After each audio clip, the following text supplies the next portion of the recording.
प्यारो विद्यार्थियों, भारतीय इतिहास के प्रमुख स्रोतों के बारे में पिछली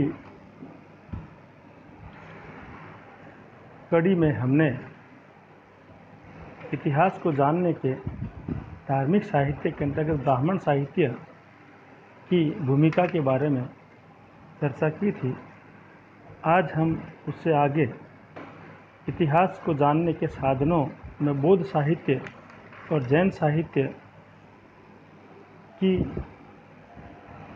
जो महती भूमिका है उसमें चर्चा करेंगे। बौद्ध साहित्य प्राचीन भारत में बौद्ध धर्म एक लोकप्रिय धर्म के रूप में विद्यमान रहा है और बौद्ध धर्म के मानने वालों ने प्रचुर मात्रा में बौद्ध साहित्य का सृजन भी किया है। इससे हमें न केवल ऐतिहासिक महत्व की सूचनाएं प्राप्त होती है, बल्कि उससे तत्कालीन समाज, धर्म, अर्थ के बारे में भी जानकारी प्राप्त होती है। बौद्ध साहित्य मुख्यतः पाली, संस्कृत और पाली बौद्ध मिश्रित भाषाओं में लिखे गए हैं।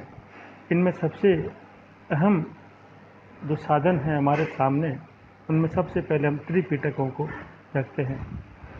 महात्मा बुद्ध के महापरिनिर्वाण के पश्चात पाली भाषा में त्रिपिटक बौद्ध साहित्य का निर्माण हुआ।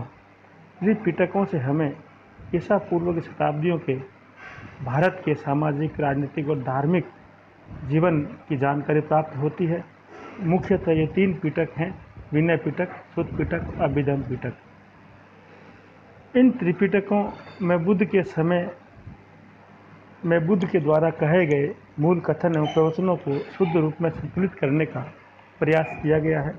विनय पिटक में जहाँ हमें बौद्ध संघ के नियमों और विवरणों की जानकारी प्राप्त होती है, वहीं बौद्ध भिक्षु भिक्षुणियों की जीवनचर्या से संबंधित निर्देश भी बताए गए हैं।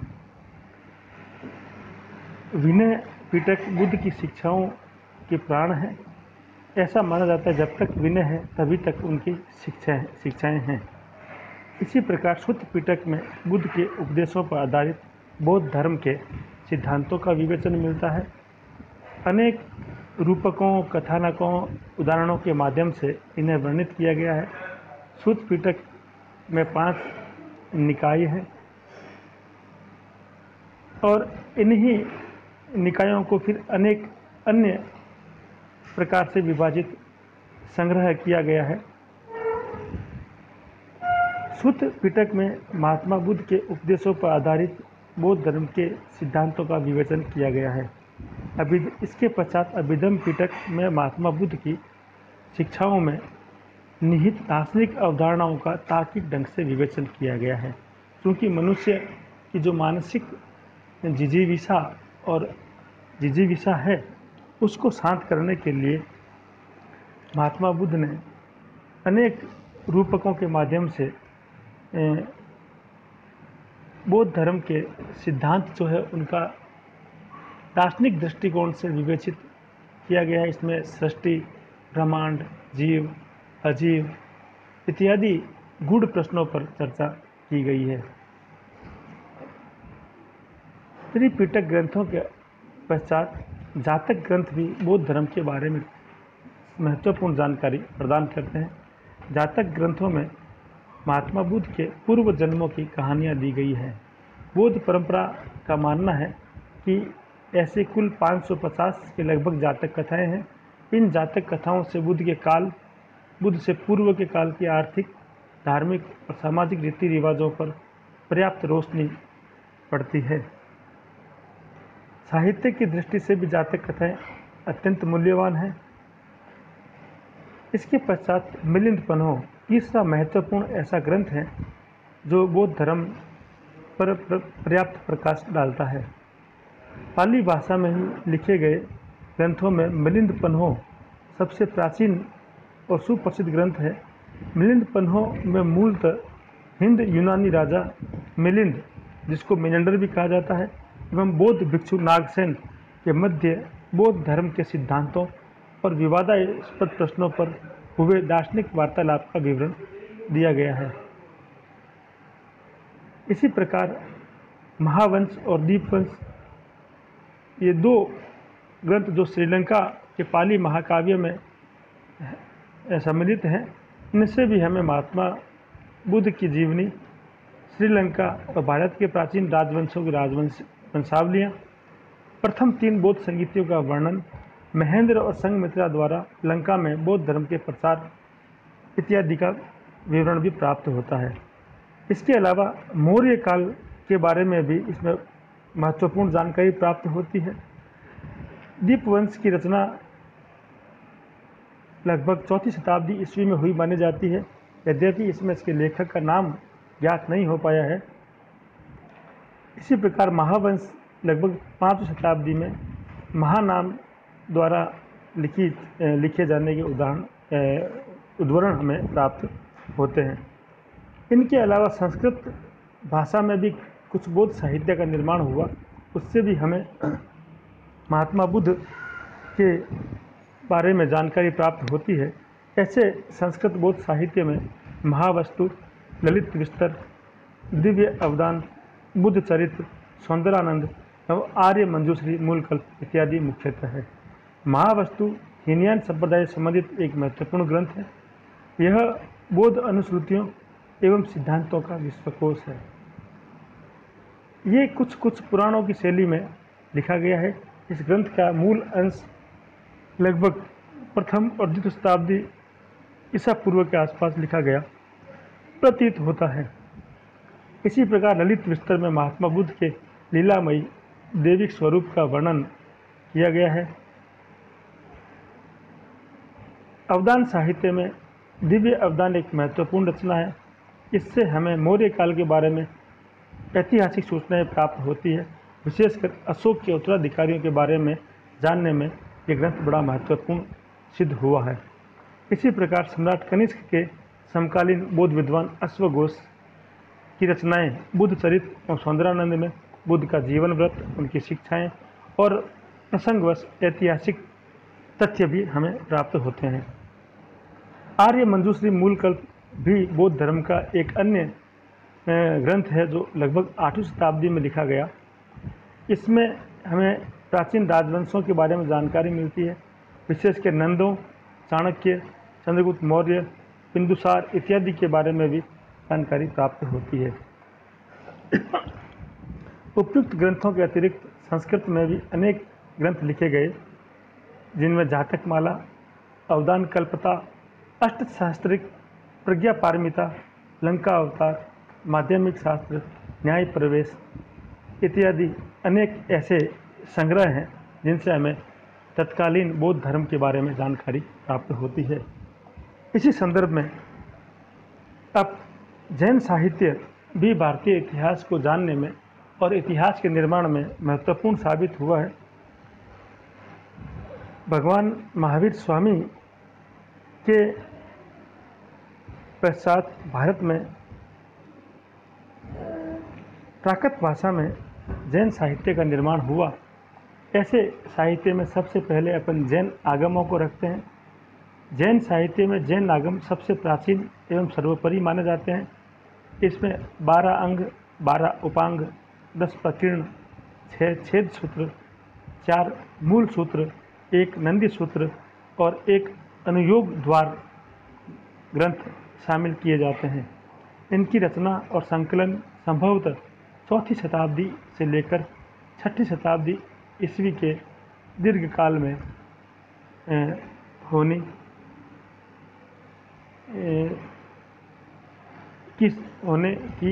होने के प्रमाण हमें प्राप्त होते हैं।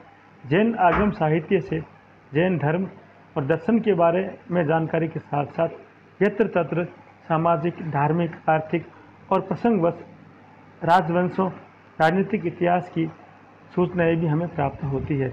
जैन आगमों में सबसे महत्वपूर्ण है 12 अंग। आचरांग सूत्र में जैन भिक्षुओं के आचार नियमों का उल्लेख किया गया है। इसी प्रकार समवाय समवायंग सूत्र में अनेक प्रकार के उपदेश संकलित किए गए हैं। भगवती सूत्र में महावीर स्वामी की जीवनी पर प्रकाश डाला गया है। इसी ग्रंथ में 16 महाजनपदों की भी महत्वपूर्ण जानकारी प्राप्त होती है। इसी प्रकार नायाधम कहा सूत्र में महावीर स्वामी की शिक्षाएं संग्रहित की गई है। इसके पश्चात निरुक्ति, भाष्य, चूर्णी और टीका ग्रंथ लिखे गए। इन ग्रंथों का उद्देश्य जैन आगमों की व्याख्या के लिए अनेक ग्रंथ लिखे गए, जिनको अपन 4 भागों में डिवाइड करते हैं। निरुक्ति ऐसे 10 ग्रंथों का समूह है। इसमें जैन आगम के सिद्धांतों को पद्ममयी प्राकृत भाषा में कथानकों, उदाहरणों के माध्यम से स्पष्ट करने का प्रयास किया गया है। भाष्य ग्रंथों में निरुक्तियों की तुलना में जैन धर्म और दर्शन की अधिक विस्तृत एवं विषयबद्ध व्याख्या दी गई है। उपलब्ध भाष्य ग्रंथों की संख्या लगभग 11 है। ये सभी प्राकृत पदम में लिखे गए हैं। इसी प्रकार चूर्णी ग्रंथों में 20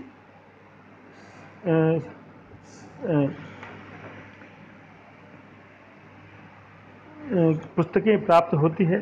इनमें प्राकृत एवं संस्कृत भाषा का मिश्रण मिलता है।